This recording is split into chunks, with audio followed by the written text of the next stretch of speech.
اعوذ باللہ من الشیطان الرجیم بسم اللہ الرحمن الرحیم الحمد للہ رب العالمین السلام علی اہلہ والصلاة علی اہلہا اما بعد۔ موضوع سخن محرم کا چاند۔ عزاداران مظلوم کربلا، فلک پر محرم کا چاند نظر آ گیا۔ یہ چاند وہ ہے جو زہرا کے گھر کے اجڑنے کی خبر لایا ہے۔ یہ محرم تو ایسا آیا ہے جس میں ہر دفعہ سے زیادہ گریہ و بکا ہونا چاہیے، کیونکہ اس بار ہم کربلا کے مہمانوں کی ویسی خاطر نہیں کر پائیں گے جیسی ہر سال کیا کرتے تھے۔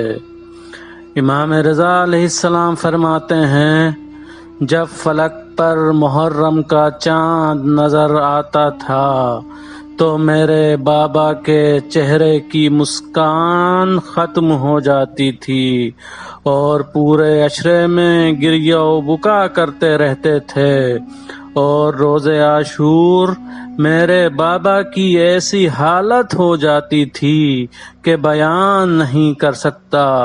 میرے بابا کی زبان پر مستقل یہی جملہ آتا تھا، آج ہمارے جد حسین شہید ہو گئے، اور یہ کہہ کر دہاڑیں مار مار کر روتے تھے۔